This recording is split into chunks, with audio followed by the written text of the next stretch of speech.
Good evening and welcome back to another episode of It's a Football Thing. I'm your host for tonight. I'm the man. RJ's not here, so I'm going to take over his role. Scott, we've got my man Robbie here, but of course, tonight we are joined by the legendary Paul from the Toon Review. And look, they're dropping like flies, mate. Paul, you and me can carry this. We've lost Rob. We've got this. We're joined by Paul from the Toon Review. We were just talking about some exciting news for your channel, obviously, with the Football Content Creator Awards coming up. And were you saying top 8, Paul? Yeah, we made the finalists for the Football Content Awards for this year for the Premier League content, club content. So we're in there with another 7, and 2 from Newcastle, which is great. There's ourselves and young Adam Pearson's in there as well. So so to be in the top 8 was a real achievement. So obviously, the awards are next month, so we don't know where we finish, but just to be in the final, just to be a finalist for me is for a relatively small channel, considering the other ones we're against, is remarkable, really. Massive congratulations to you for that. If you haven't checked out the Toon Review, the information is in the description. Please show them some love. Paul always shows us plenty of love. Robbie, how are you, my friend? Good now, mate. I came in, I couldn't hear anything, so I just had to go in and go out. But I'm back again, and I'm always looking forward to kicking it off with you fellas. That's it. Look, if you're just joining us, please make sure you smash the like button, subscribe if you haven't already, because tonight we're covering some big topics. We are going to talk the Kylian Mbappe situation. Very disgruntled at PSG, only after just signing this mammoth contract. He wants to be the man. He wants to be the face of PSG, which is hard when you've got Messi and Neymar there. Unhappy with his playing time, unhappy with his position. What's going to happen with him next? We'll chat about that. We'll quickly touch on some of the UEFA Champions League action. We're not going to worry too much about Europe's real competition, the Europa League. And then, of course, look ahead to Newcastle, Manchester United, and some other fixtures coming up this weekend. Let's start with the Champions League. Robbie, as our European football correspondent, what stood out for you from this morning's matches? Well, look, hopefully RJ jumps in soon. But, yesterday's matches quickly. I'll cover both days quickly. But, yeah, obviously Chelsea done a double over Milan at the San Siro. So, harsh red card. Yes, it was a harsh red card. I think it was a penalty, but the early decision obviously was a good leg up for Chelsea. Obviously, Milan down to 10 men early on. Yeah, 2-0, and they done a double. And a massive turnaround for Chelsea, considering that they started the first match down with a loss, and now they're top of the group. Still 2 games to go, but they've definitely taken control of there. A lot of upsets as well yesterday. To be honest, you wouldn't want to be a betting man. I know City. Even with a bit of a rotated squad, not a lot, a 0-0 draw in Copenhagen. That was a bit of a eyebrow raiser. I don't think no one would have picked that one. Yes, my Juventus obviously lost 2-0 again, so that's their worst ever Champions League group. 3 losses from 4, and Allegri is still walking. I don't know how. And today, what have we got today? Again, Napoli still flying high, undefeated, 12 from 12 points. Mate, they're absolutely killing it, both domestically and in the European leagues. Obviously, Liverpool, it was a quick little bit of Rangers 1-0 up. I was cheering it. Next minute, you turn on the TV and it's 7-1 to Liverpool. So Liverpool's back because they beat Rangers. Depends how you rate Rangers. I don't rate them very highly. They're pretty much a championship team if you're going to rate them up against a Premier League side. On that note, Robbie, because we obviously, this is the first time we've had Paul joining us live this season. So as we go through the show tonight, Paul, I just kind of want to gauge your thoughts on a few things happening in the Premier League this season. One of the big talking points has been Liverpool, their form, where they are on the table, the fact that they've got so many players not firing. What's your take on the situation at Liverpool? I mean, a lot of people are saying, they shouldn't have sold Mane. Look, Mane wanted to go at the end of the day. It wasn't Liverpool's decision. You don't want to have an unhappy player in the dressing room. He felt that he'd done enough at Liverpool. His time would come to move on and try something different, which is fair enough. You don't want to hold on to a player who wants to leave, but I think replacing somebody like Mane has proved very, very difficult for Liverpool. They brought in Nunez. He's not exactly firing all cylinders yet. I think he will. He's got the talent too, but it's going to take a bit of time, which Liverpool, when you're up against the Man Cities of the world for the titles, you haven't got to, you fall behind, you're behind for the rest of the season. It's as simple as that. Liverpool, for me, are a little bit of an enigma this season. They're not... They've pulled some results out the bag. They were very, very lucky to beat us. Not that I'm bitter about that game at all. But, Isak was on side and they would have been 2-0 down in that game and the game would have gone. And they've been lucky in other games as well. I just think that maybe that back line of Liverpool's is now over the hill. I think Van Dijk's struggling a lot this season. Certainly Trent is. For me, Trent's not a defender anyway. I think he should be higher up the pitch to get the best out of him. He's not a defender at all. They're missing Robertson now through injury as well. So they've got real problems on the injury front as well. But I think Henderson in the midfield is past it now.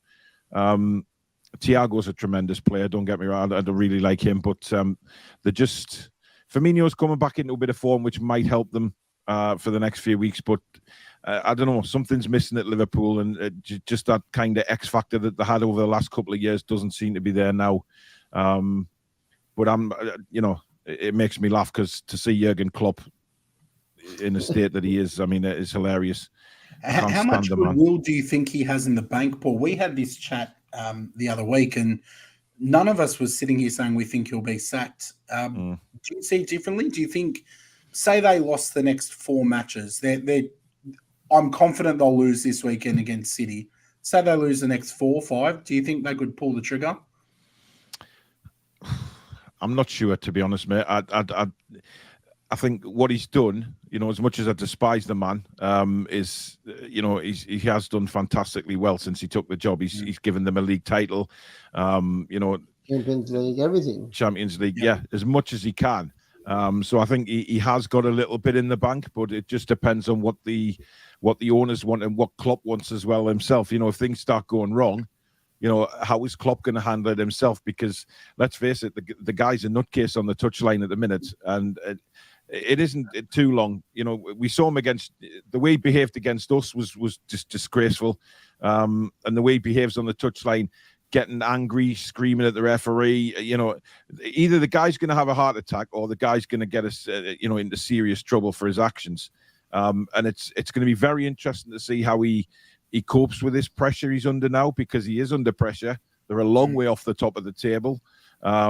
Yes, they beat Rangers last night 7-1 comfortably, but listen, everybody goes on about Rangers and Celtic should be in the Premier League. They're not there.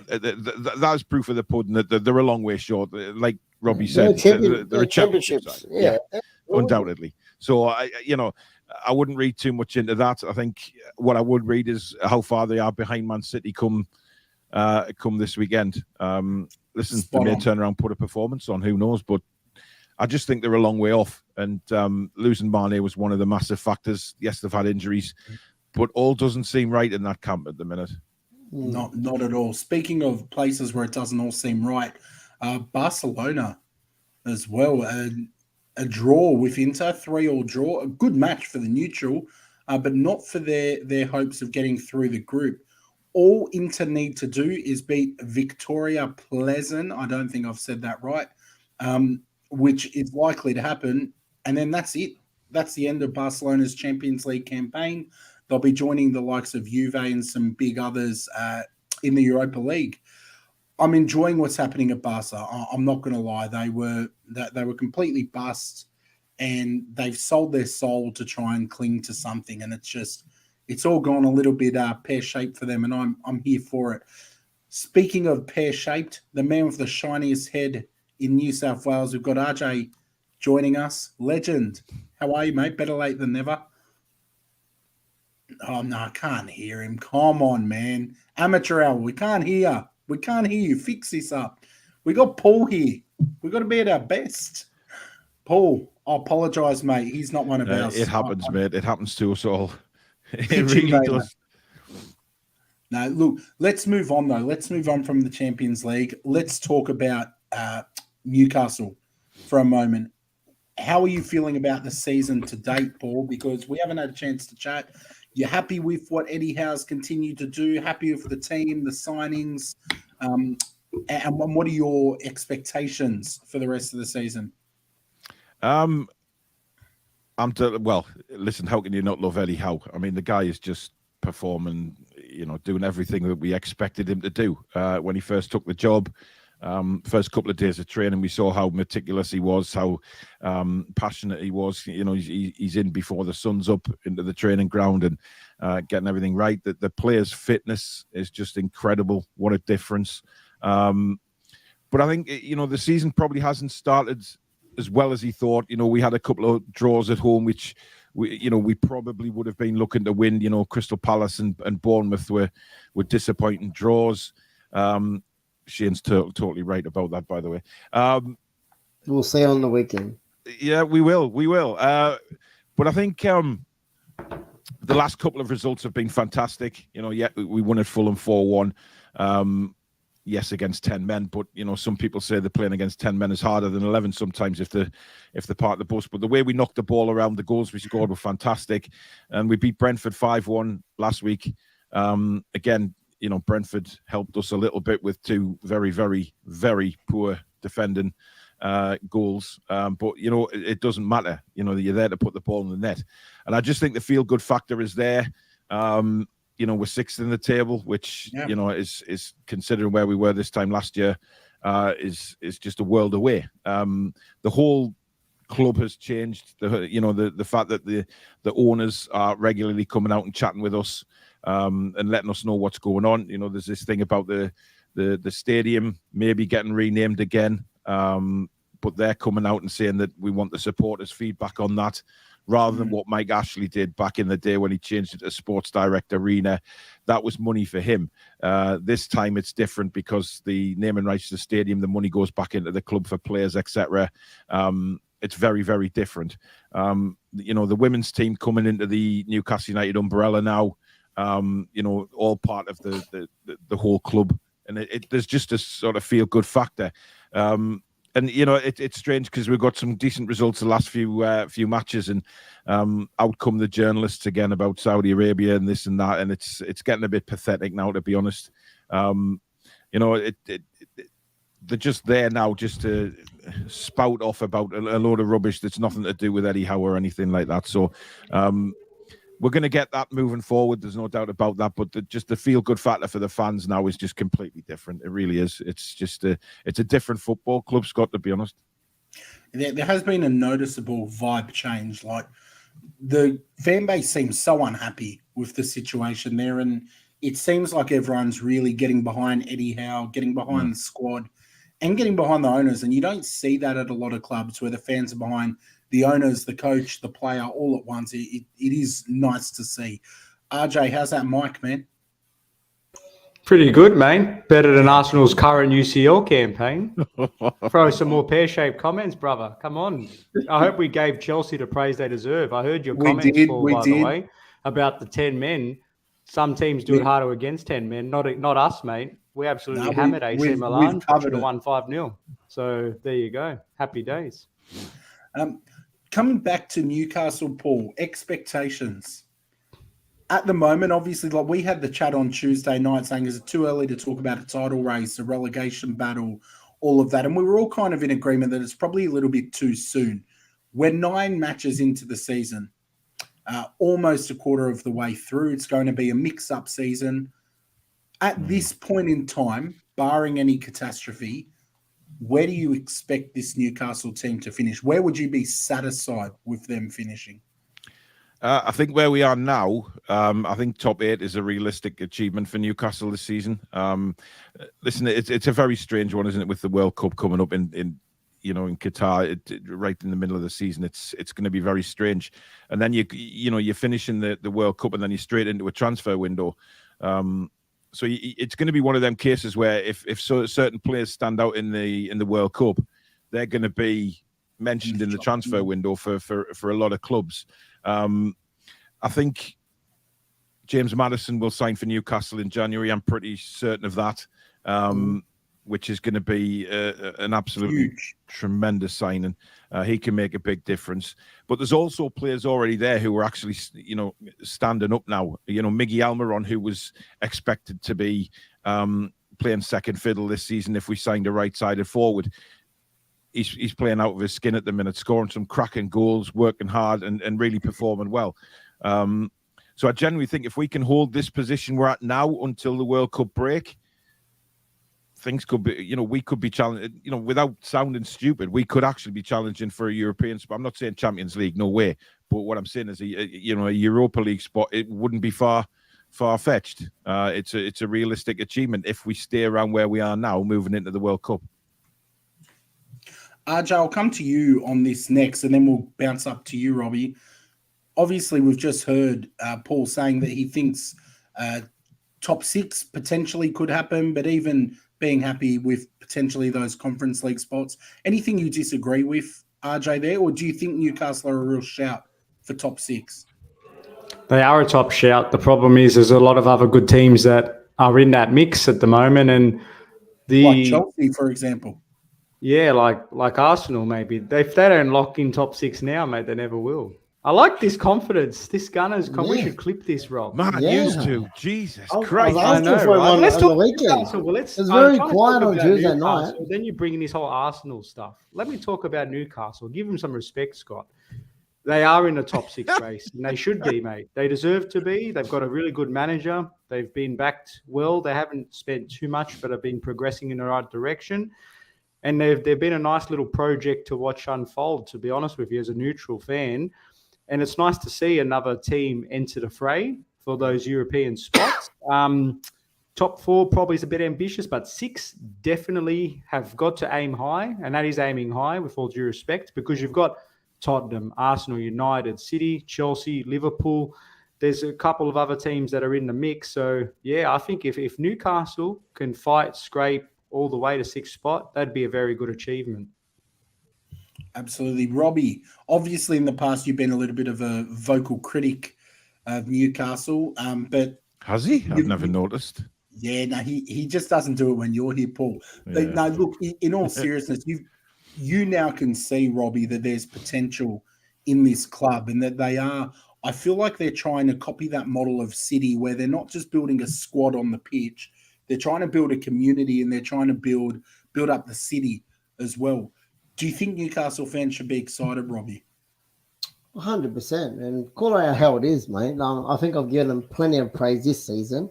Last season, I will put my hand up, and I had my humble pie towards the end of the season. I thought this was going to be a lot more of a slower process. I didn't expect it to be even where it is now, to be honest.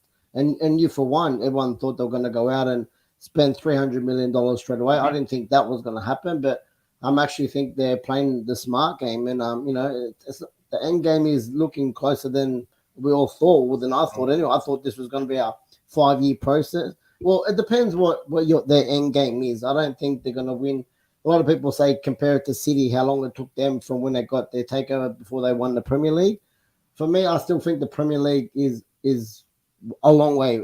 For clubs like United, I think it's light years away. So, unless they anything can happen. But at the moment, I really think they've bought really smart people like your Isaac, Trippier, experience. The captain, he's come in and he's been great this season. And if they can land someone in like Maddison in January, that's a marquee. That's a proper marquee signing they should be going for. Someone that's not like people. Oh, they're going to go get Mbappe, mate. That was never going to happen. But I just like the way they're the richest club, but they're being respectful. They're going out and actually thinking. Again, I didn't think Eddie Howe was a sexy enough name at the start, but look, he's pulling out all these results and is building and building. And I think they are building something special there. Hopefully it doesn't happen too quickly this weekend. But yeah, look, I said again a couple of times this year, I think their defense has been great this season. They've really made a foundation on that. And then in the last couple of weeks, the goals are pouring in. I think they've scored 9-10 goals over the last couple of game weeks. So look, they're really starting to put the glue together. And if they don't get if they keep Bruno and Sir Maximin and all their players that are really sticking, Almiron's been stepping up and stuff. So if they can keep all these players fit, look, I think if they finish 7th, I think that's an amazing achievement. If they can get any kind of European Conference League, they'd love that. I think they'd love back to European nights would be a massive accomplishment this year. Yeah, I've got a quick fire for Paul, though. What position needs the most priority for you to crack definitely that top 6 spot?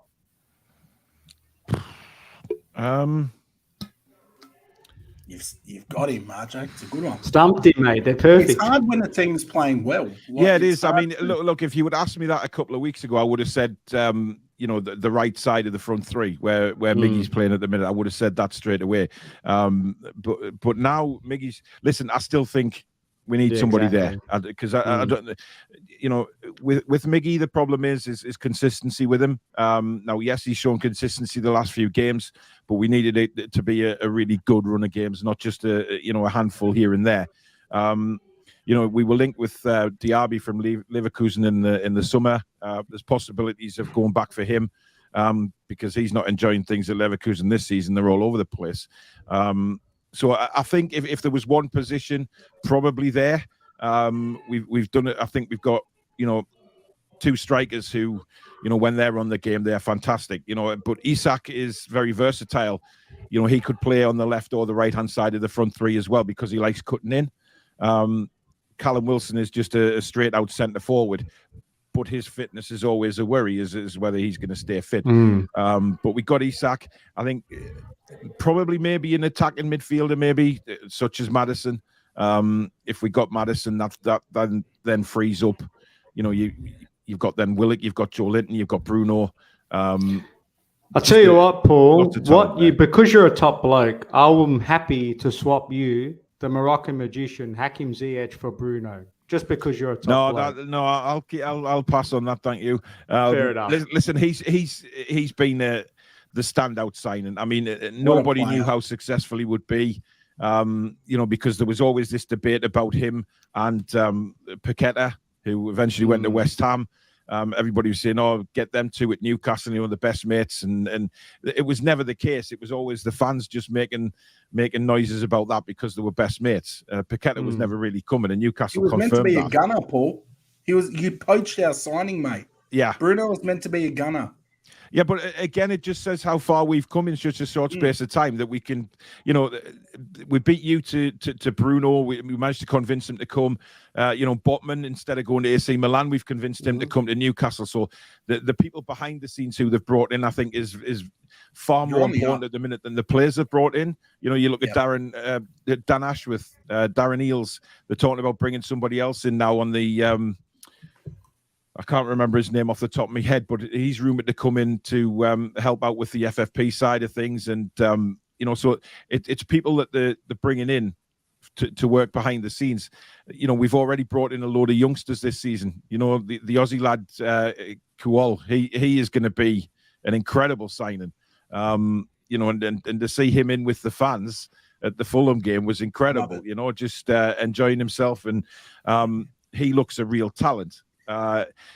But there's other lads we've brought in. We've brought a couple of Scottish youngsters in, etc. All behind the scenes, just these youngsters and building for the future as well, which we've never had under Ashley at all. There was one thing on his mind, that was making money for his business, and that was it. It was a cash cow. But this is different, and I think, like I say, if we get a couple of signings in January just to give us that little boost to move forward for the rest of the season, I genuinely think we can challenge, probably, like you say, Europa Conference would be fine, would be unbelievable for us considering we were bottom of the table at last Christmas. It's an incredible turnaround, but it's slow process, believe it or not. It's not, these owners are always saying slow but steady. We got a fantastic letter from the chairman last week, just explaining that things are moving forward. They're exactly where we want. Everyone is pulling together like one big family. They've brought the fan base back to the club again, and the club back to the fans. And we've never had a letter off the chairman for God knows how long. So it's incredible, absolutely incredible. Question for you, Geordie. From Geordie. Do you think Qual will get a gig, or do you think he'll be a player who's loaned out? Obviously needs to be loaned out for the work permit. Yeah. He's a very raw talent, but do you see him maybe being part of a squad rotation in the next couple of years, or do you think he's a real long-term signing? Well, Eddie said in his, I think it was press conference last week or the week before, that he was going to be loaned out, and I think that's got to happen because of the the work, visa. like you said, the work permit and the all the ticking the boxes really to make sure he can play. But I saw him play against New Zealand the other week, and that run that he made from his own half, absolutely incredible for a kid so young, just to have that kind of confidence to pick the ball up where he did and take players on. And I mean, that created absolute havoc. And then I think you guys got a penalty at the end of it. It just, that's the type of thing we've got to look forward to now with all these youngsters that we're bringing in, and we're planning for the future. So I think a good loan spell somewhere, maybe in Europe, maybe France or Germany would probably suit him better, and get him some first team games, and then he comes back again more experienced, but even better. But I think Eddie Howe can work wonders with this kid. I really do. Absolutely. Before we move on to the next topic of discussion, if you are new to the channel, please make sure you hit that subscribe button. Help us on the road to 1K. And of course, smash a like on the video. It only takes a click, but it does help to get this seen by a wider audience. Now, you mentioned, Paul, strengthening the right-hand side out wide. One guy who would most certainly come out and strengthen you out wide is Kylian Mbappe. Now, I'm not suggesting that he's going to Newcastle. My in-the-know days are done and dusted. But the word on the street is that he's quite disgruntled at PSG. Now, he just signed the big contract, got all that power, got the glamour with it, but he's still disgruntled. And some of the reasons that are being cited for that is that he's not happy playing the number 9 role. He wants to be out on the left. That's not going to happen. And I feel like it's a little bit around that, the transfer business too. He apparently isn't happy with their transfer business. Now, Messi is there. You share a dressing room with Messi, it's going to be very hard to be the man. And I've said this a number of times about Mbappe. Obviously, the boys know when Australia's not there, I'll follow the French national team. And I've always had this impression of Mbappe that he wants to be the guy. He wants the spotlight on him. He wants to be on the pedestal, the main man. That's not happening with Neymar, Messi, some of the other characters. And I think he wants the easy way out. If it's true, I think it just shows that he's a brat, entitlement, and that he's not really someone who's generational. You can't be generational with that attitude for me. You're not a real competitor. Robbie, I want to come to you. United, Mbappe. First, what are your thoughts on Mbappe wanting out, supposedly? And would you take him at Manchester United? Yeah, look, good question. Number one, you just don't want a personality like that in your locker room at the moment, especially when we've just got someone out of the door like a Pogba and all the fire circus he came with. So, Brat, I think that's a perfect word to describe him with at the moment, because for me, he is the face of PSG. He's literally the face of FIFA 21. He's got, they've literally rolled out the red carpet and offered him everything just for him to re-sign that contract in the last window, which was only a couple of weeks ago.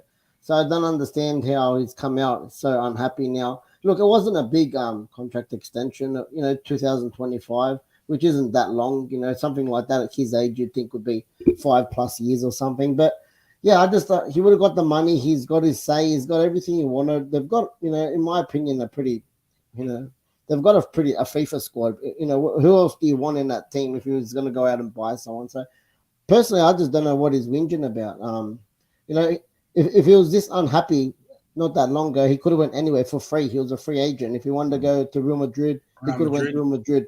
Any Premier League club would have snatched his hands off. So, yeah, this is, like I said, I'm not in the loop with the whole story. I don't know if there's more going to come out about it, but it just looks like a brat. And, yeah, look, for me, I'm a big Mbappe fan. Like, you can't, quality-wise, you can't say, great player, yeah. Put his personality aside. Like, he's one of the best young players in the world, right up there with your Haaland. He's got pace. He's a finisher. He's won the World Cup at his age 4 years ago. Like, what else do you want? And I still think his ceilings can get higher. So, quality-wise, mate, I'll take him at United 100%. But personality-wise, I don't want someone like that in the locker room. Like I said, we're just trying to get a bit of a, like I said the other day, Manchester's just starting to get United. We're trying to weed out all the bad eggs and stuff. But if you got people like that coming in and demanding stuff, you stay away from my dressing room. RJ, Todd Bowley, what a statement signing this would be for your new owner. There were strong rumours that he wanted Ronaldo. He wanted to have that big superstar signing. I don't think there are many clubs that could afford to make a play for Mbappe, but Chelsea Football Club are one of them, and it would suit that Todd Bowley agenda. What do you think about this? Tantalising from a commercial point of view, isn't it? Like Rob said, covered it very nicely. Hot prospect. And let's face it, let's focus on the football for a minute. When he's on fire, mate. He's unplayable at times. He can be the difference between teams winning and losing. Like, he's just electric. When he's on fire, mate, he's unplayable almost. And it's sad to see that he's allowing these mental barriers interfere with that, because he could become generational. But perhaps it's the old school in us, boys, that we like to see players that know how to just let their football do the talking. It's even when you watch him on the pitch sometimes, and you do see a lot of Twitter analysts and all these pundits, you're watching the game, and when he's not getting a pass that goes to him, he just stops running and crosses his arms. And I hate that. I hate that behavior, and it just annoys me, because I'm thinking, just put your head down and just be the best you can be. And it's a shame, because he holds himself back. For Chelsea, I think it would be quite a toxic signing. I saw the chat from Geordie to comment there, talk about you're trying to clean up the culture. Chelsea have had problems with that player power perception, and managers come and go. If he was to come there, the dynamic he would offer, especially for someone humble and modest like a Graham Potter, who's doing good things, if this guy turns up and all of these players are not giving him what he wants, you know it's only going to go one way. So look, statement signing, yes. Short-term value, yes. Is he someone that you want for sustainable progress and success?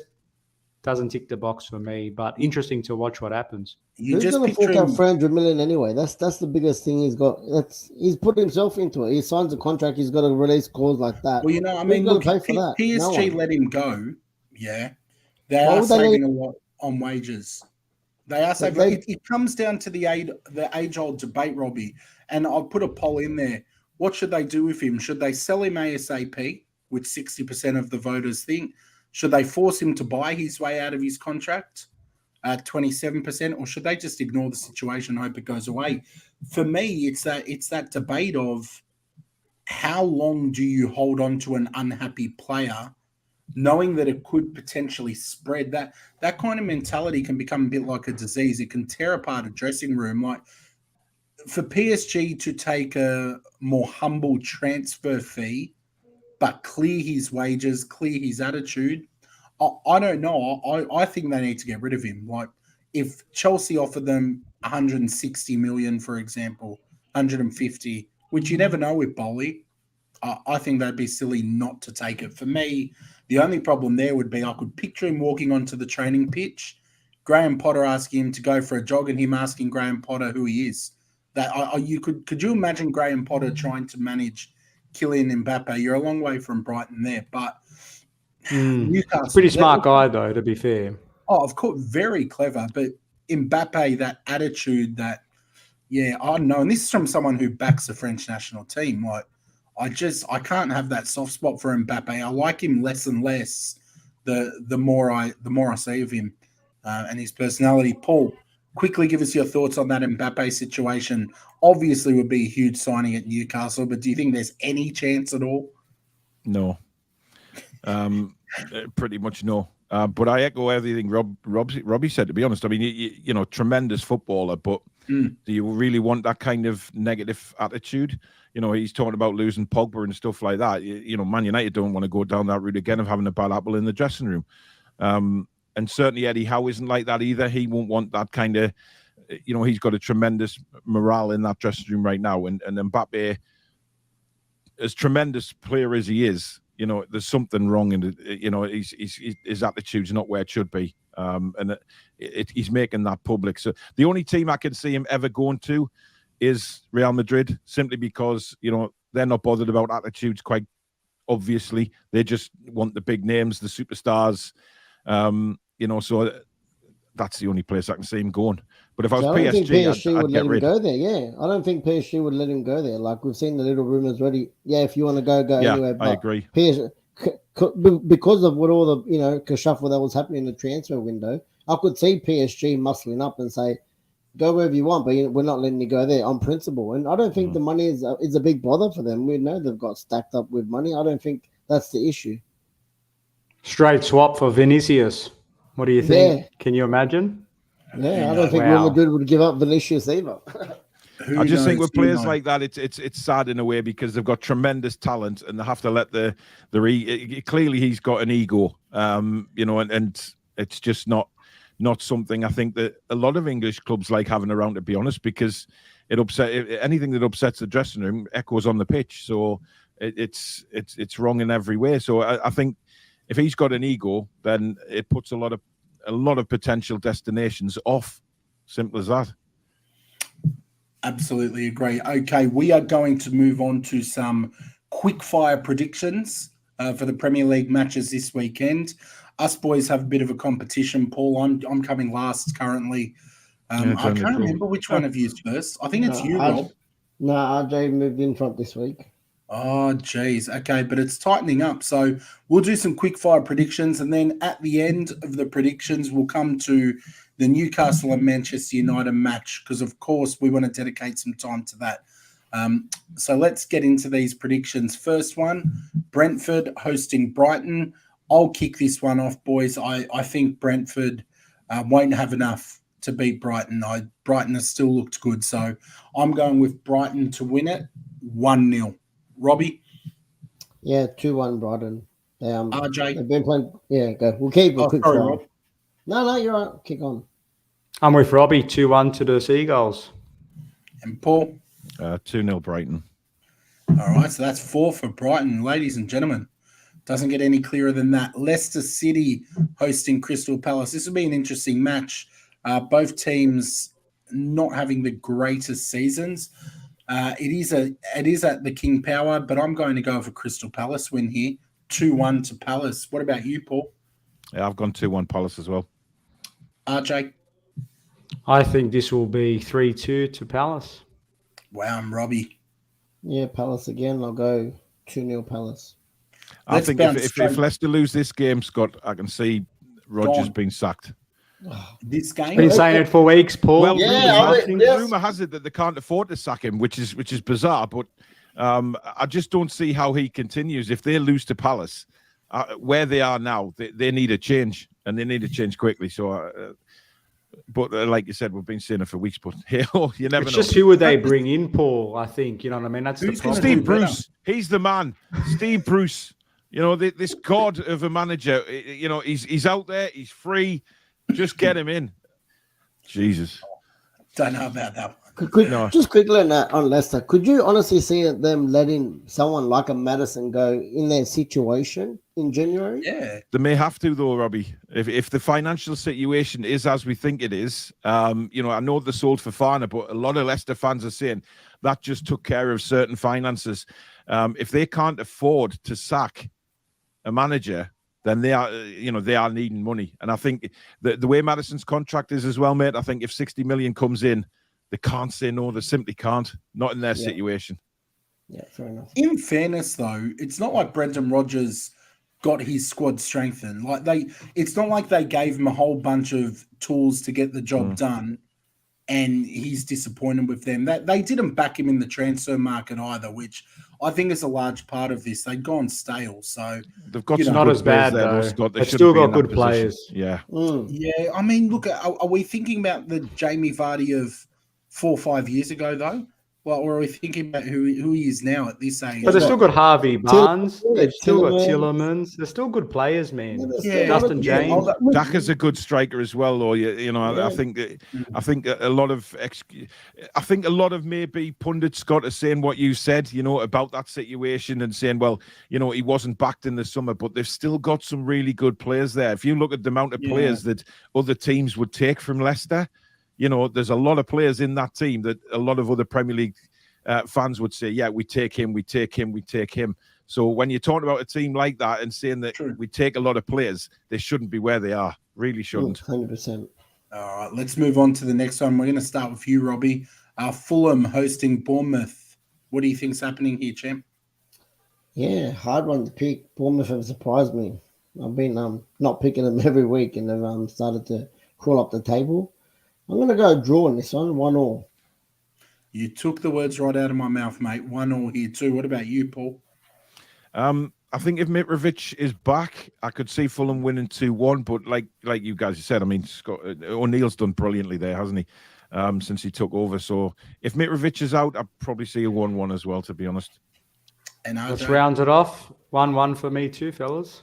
Wow, boys, this is 4 of us with the same score. Gotta love 4 that. of a kind. Wolves Forest. Look, the only thing I'm predicting here is that it's not going to be a great match. Snooze first.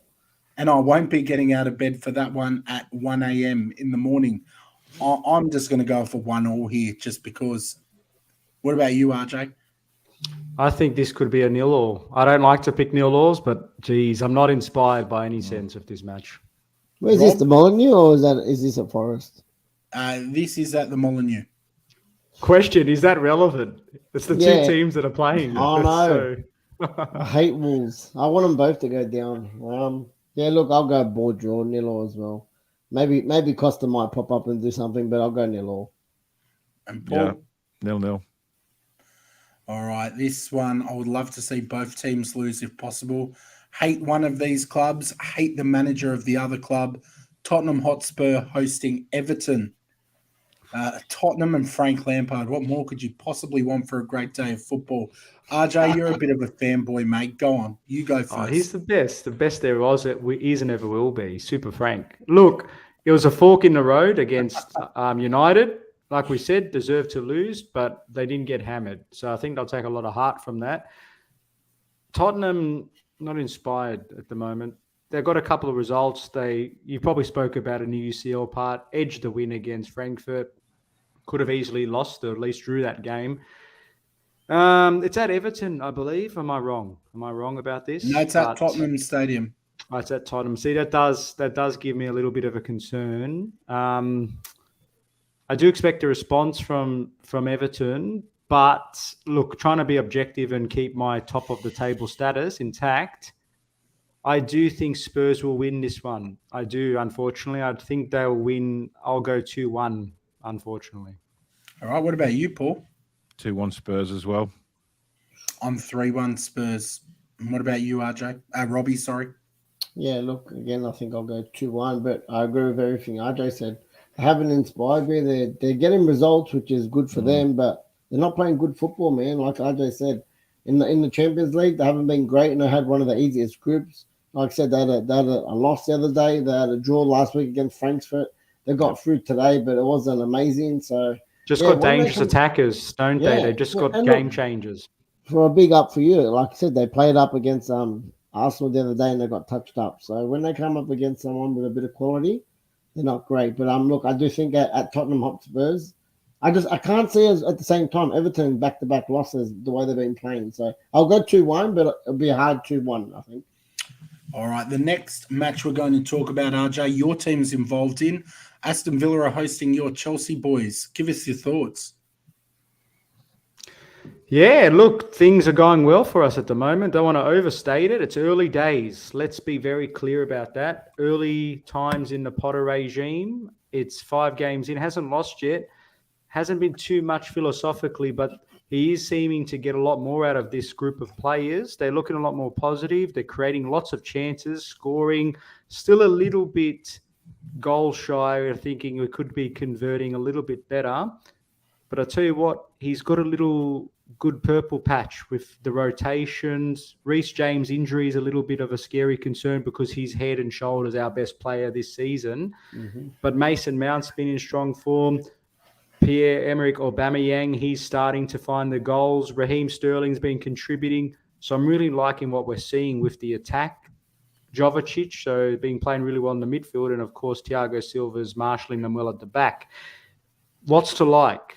Aston Villa, on the other hand, lots to not like. They've been in all sorts. They are a genuine, at this stage, relegation contender. I don't think they will, don't get me wrong. I don't think they'll get relegated, but they've been very underwhelming. So what does that mean? Probably they sneak a 1-0 win just to shoot me in the back. Can only hope. No, yeah, sure. But I think we will do enough to keep the good times rolling here. And I'm expecting not a similar 11. I do expect a few more changes just to keep the rotation going because of the fixture congestion. But lock me in for a 2-0 win to Chelsea. Paul, what's going to happen here? You think Aston Villa have any hope? I hope not, because I hate them. The way they, danced around about Gerrard and danced around about signing Carlos in the summer ahead of Newcastle, and it make you sick. I don't have much high regard for Villa, and I'm going 4-0 Chelsea. Wow. You'll find Paul's finding the goals. Look, I think Chelsea will take them as well, to be honest. I'm going to go with 3-0 for Chelsea. What about you, Robbie? Yep, you thought the same as me, mate. 3-0 Chelsea. Aubameyang to score a double as well. Watch and watch. We'll leave Manchester United, Newcastle till last. Save the best till last. We will talk about my boys now. Leeds are hosting Arsenal. We've been in rich form, and it's been a long time, but I'm looking at fixtures now and thinking should be 3 points, and I expect that from this match. We're looking good. The injuries are good. Granit Xhaka and Thomas Partey are in great form, and we're playing Bodo Glint tomorrow morning, so I'd expect heavy rotation. I think we'll do Leeds with some relative ease. I'm going to go with 3-1 for the Arsenal boys against Leeds because we'll be able to rest our players tomorrow. Robbie, what do you think, mate? Is this at home or away for you? It's at Elm Road. Yeah, 2-0 Arsenal. RJ? I'll go 2-1 to the Gunners. Have some humility, mate, please. A couple of wins and I've lost it. What about you, Paul? I'm going 3-1 Arsenal. I think he's playing really well at the minute, which I'm pleased in a way for Arteta because I really like him, and I think he came under so much pressure last season, and he's slowly turning it around there, and I think he's got them playing some good stuff. So, Leeds, unfortunately, I don't mind Leeds, to be honest, but I can't see them getting anything, so I'm going 3-1.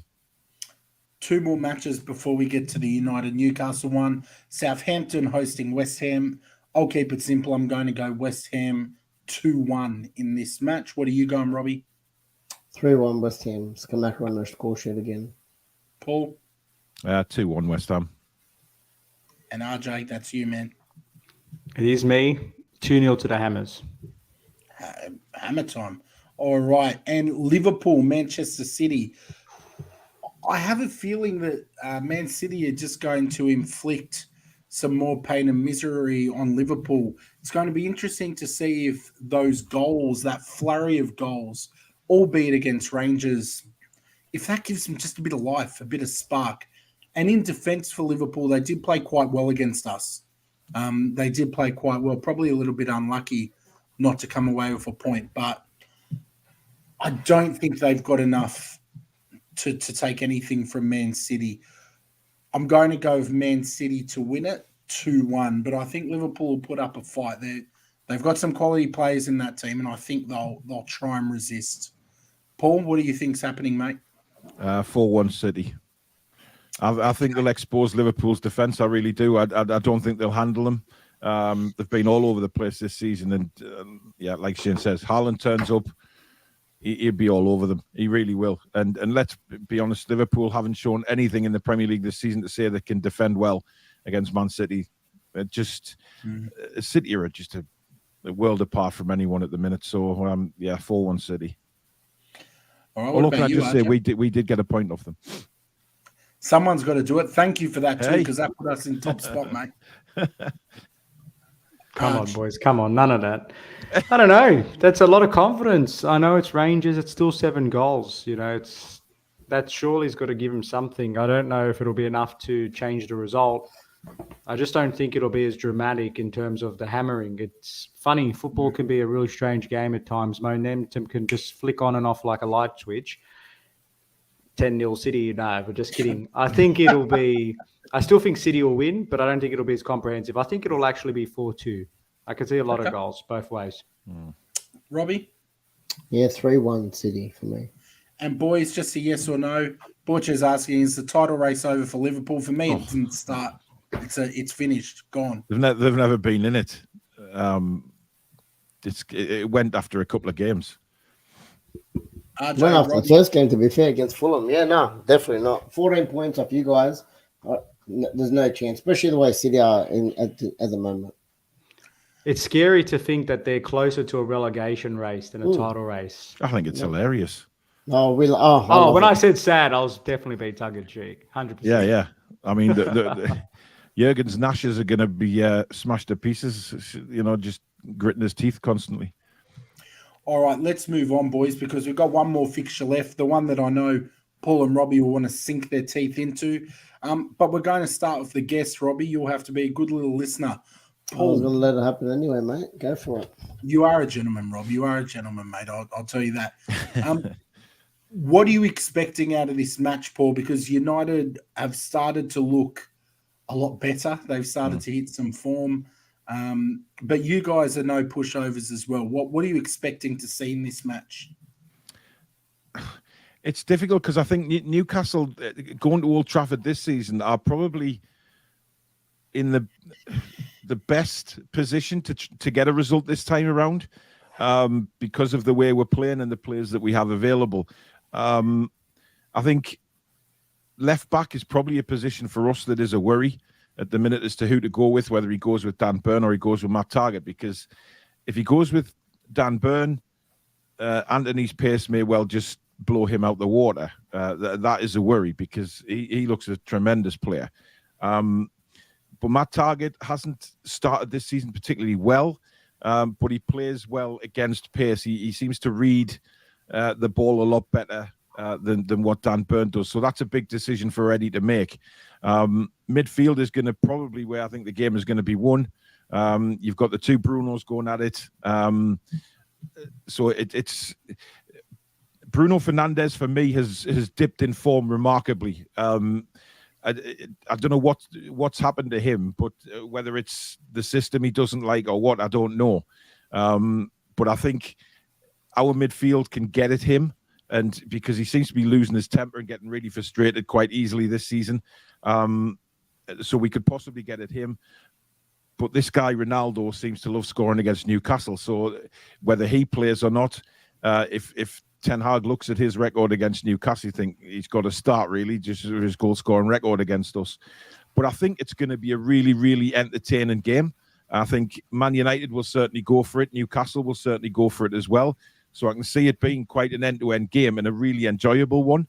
Obviously, we've had some crackers against Man United in the past, and I think the way both teams are positioned now, we could well get that on Sunday. I don't think it's going to be a boring game. I think there'll be goals, and I think it'll be quite exciting. But it's very hard to read because Man United are a very, very difficult team to read this season. They'll have a good result, then they'll go and play somebody in Europe who is relatively unknown and struggle. And then they'll come back, they'll win a game, and then they'll go off again. And that's why I think at the minute, the way we're playing, this is our best chance of getting something from Old Trafford since we last won there. Yes, that remind me of that. Was it that Longsdale 1-0, wasn't it? One of the Longsdale or Longstaff, one of the young ones. That was at St James's. Kabai got the winner last time we won at Old Trafford, and I was at that game, and I nearly lost every single limb I had when we scored that goal. But listen, it's going to be a really good game, I think, and I'm quite looking forward to it. I'm not saying that we're going to go down there and beat them. I'm not that stupid. I think if we go down there and perform as well as we have been performing, then I think we can get a result, whether that be a draw or a win. But I think it'll be a really entertaining game, and we can go down there and put on a performance. Stop being modest, Paul, mate. Give it to him. Come on. No, look, listen, I'm all for saying, Newcastle are going to win 4-1, 5-1 and all this season, against lower teams. But listen, this is one game I'm really looking forward to watching. And I think it will be end-to-end. It'll be a good game. And I really do think we can get something. But like I said, I'm not going to say a win or anything like that. If we get anything out the game, it's a bonus for us. Absolutely. Robbie, what are you thinking, mate? Yeah, no, I think a lot of fair points there.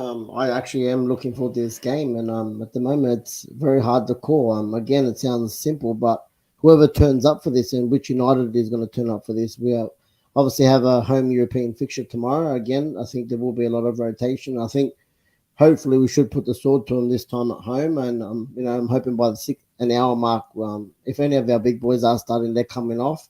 I think players like your Varane, he'll definitely play tomorrow because I'm coming off the back of a little niggle. He come off the bench last week, so get some more minutes in the tank for him.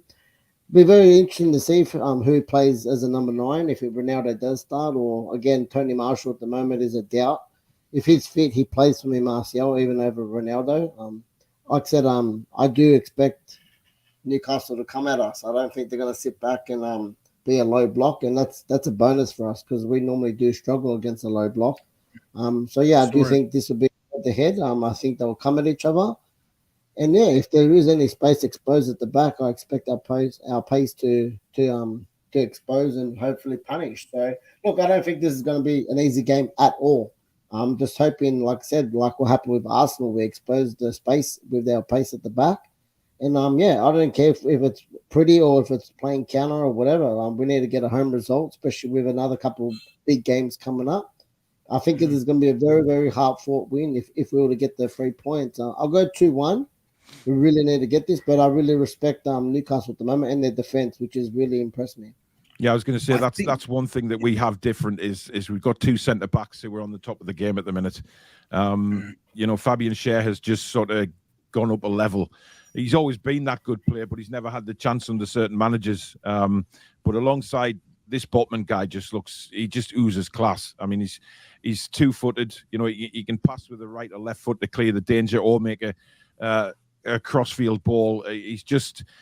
He's so calm on the ball as well, and he's without a doubt a future captain of this football club. So I agree. I can see it going 2-1 either way, to be honest. I could see it. Like I say, if we can get, like Robbie said, if they want something out of the game, I think we do as well. If we can get something from the game, it's a massive plus point for us. If we score first, I think we'll win. If we don't score first, I can see us dropping points. Like I said, a loss or a draw, but I haven't seen great reactions. Like, yes, obviously last week we fell behind early with Everton, but we dominated that game and they dominated. They capitalized on an early mistake. But you were talking a lot about Bruno lately. I don't think Bruno is, like I said, he's not our main man at the moment. I think he will play and he'll probably captain our team again because Maguire's out, thankfully. But look, one of our best players of the season has been Eriksen, and again, a very quiet achiever. And Casemiro, again, will 100% start this. Scott McTominay's out for a suspension. So I can see those two as a midfield pivot. And like I said, you got the brain of Eriksen and you got, like I said, the experience of Casemiro. And he'll be playing more that 6, which he hasn't been great since he's come in. He's definitely in the last few games, and he's starting to get a little bit used to the team and gelling. He's improved. Because, he hasn't had a cracker game yet, put it that way. But next to Eriksen, and then it kind of gives Bruno that little bit of obviously in that freelance in the number 10. And it said he can always pick a pass on his day. He might put 5 wide or not hit the target, but sometimes you only need 1 or 2. And like I said, with the pace we've got, so Ronaldo's there for aerial threat. If he starts or if he comes off a bench, Ronaldo's Ronaldo. If he gets a chance, he'll take it. But look, Anthony. Yeah. Anthony, 3 starts, 3 goals against all, but he scored against City, Arsenal, and now Everton. So he's in form. He hasn't been a massive spark, but he's plodding along the way. And like I said, Rashford, he's coming to his own little bit of purple patch and scoring goals. So I think it's going to be entertaining. Yeah, I think that's why I mentioned the midfield, Robbie. I think because both teams have some fantastic midfielders. I fully expect Joe Linton to come back into the side on Sunday. He's been an absolute revelation since Eddie Howe took us over. We've got Bruno there, Joe Willock. We've got some really, really good midfielders there. But we also have pace as well. St. Maximin, he will probably start. He came on as a sub at the weekend. He always gives us problems. He ran Man City ragged, by the way, when City came up here. He was fantastic. So if that ASM turns up, Callum Wilson is always a handful for any centre defender because he's like an old school physical centre forward. Isak is reportedly going to be fit. So he will probably to start on the bench. He won't start the game, but there was reports a couple of weeks ago that he was going to be fit for this game anyway. So he may be on the bench. So we've got a decent bench now as well, where we can bring some talent off the bench, whereas in the past we haven't had that. So I think that's why it's going to be an exciting game. There's so much pace on that pitch and so much talent in the midfield. I think that's why it's going to be a good game, I think. Yeah, agree. From me, look, just quickly, because you boys have unpacked that in great depth, I want Newcastle to win, but I don't just say look but. No buts, Scott. No buts. United are just starting to. It's looked like they've clicked into gear. Like Anthony he's looking to be a real peach of a signing. His flair, his work rate, his energy. He's a good player. I'm looking forward to watching him and St. Maximin on the same pitch. I think they'll both stop mid-game and start dribbling and doing tricks. I can't change my mind. You know what? I'm just going to lock it in 1-1 because I can't go. But if I see a team winning it, it'll be Man U. But I think it'll be a 1-1 draw. RJ? Yeah, I've heard some very compelling stories, and it's great to see two aspiring Europa League teams locking horns. It's nice to see, but says tongue in cheek, of course, with my Champions League. Yeah, I'm not fussed you say that. Europa League would be fine for me. It's Robbie. That's more. Aim higher, Paul. Aim higher. It's okay. But in all seriousness, I'm really impressed with what Newcastle have been doing, and I'm also impressed with what United, the resolve they've been showing. Rob, you made the comment about dominating your Everton and they scored a mistake, but again, you scored from two blatant mistakes that Everton made, so it goes both ways. So they weren't. It does, but again, if you watch that whole match, and you would say who was deserving to win, like I said, definitely. But even Pickford himself, the saves he made compared to what De Gea made, and the mistakes themselves directly led to those goals. So United good, not fantastic. Newcastle, the last two games have been on fire. At Old Trafford's going to be difficult, but yeah, I could sneakily see Newcastle walking away with the pot of gold here. I'm going to be a little bit bold, so to speak, and lock in a 2-1 win. Typical. That's a typical RJ prediction, mate. Anything to wild me up. He loves it. Not really. Yeah. I'm pretty fair with United. I didn't hammer you after the 6-3, mate. We don't call him the balanced blue for nothing, right? That's it. I think the problem Man United have got is that a lot of teams now, certainly for Newcastle, etc., I don't see that they see Old Trafford as this fortress that it used to be. It's not a fortress. It hasn't been a fortress in years. Man United have got to get that fear factor back for Old Trafford, and I think that's the aura's gone, Paul. The theatre of yesteryear dreams, mate. That's what they should call it. Listen, we know they can get it back. That's the thing. So teams have to capitalise on when it's not there, and I think that without that fear factor, teams are not fearing going into Old Trafford and giving Man United a game now. Whereas under Fergie, it was like, oh God, we'll write that off straight away, But now it's very, very different. And I think that's why, certainly for a Newcastle fan going there this season, the way we're playing, we see it a bit different now, and we see that we can certainly come away with something. There you go. Well, you've heard it here, a very in-depth analysis of that match, and we've predicted all of the fixtures for this week. It's taken a little bit longer, but it's always good to spend that bit of extra time when you've got such an excellent guest on. Of course, Paul, we're very grateful that you've made the time to come on with us, and we wish you guys all the best in those football content creator awards coming up. Hope you guys take that top spot, mate. You guys deserve it. You work very, very hard. Do you have time for a couple of quick fire questions, Paul? Yeah. All right. We'll do just one each, boys. I might start. I've got a guess who. So I'm going to read you some clues about a player. First one to guess the player takes the cookies. Okay, this player is an England international. Okay, so an English player. This player has won the Premier League. Player has played for 2 Premier League clubs. Kyle Walker? Not quite Kyle Walker. They are a Hall of Famer. That will narrow it down. They're in the Premier League. Yes. Gee, the Newcastle Frank player. Lampard? No, is the thing. Newcastle player. Newcastle and Blackburn Rovers. What was his name? Shearer. Alan Shearer was the man. Oh, I'm going for current England players. I didn't realise. Oh, there you go. Yeah, Paul, Blackburn look, Rovers and the unfortunately, disrespect for saying the Newcastle player. Sorry, I was on the top of my head. He wasn't the Newcastle player, mate. Oi, he came from Blackburn Rovers where he actually won the Premier League, and Yes. unfortunately, we won't go back to '96. All right, we'll just leave. No, it let's at not even go there, Robbie. You know, we've been on a good level today. Let's not. I'm not Let's not. going there. Let's not ruin the good vibe. Yeah, no, All look, right. I thought you would have got that one before me. No, I think No. I threw Paul when I said England international.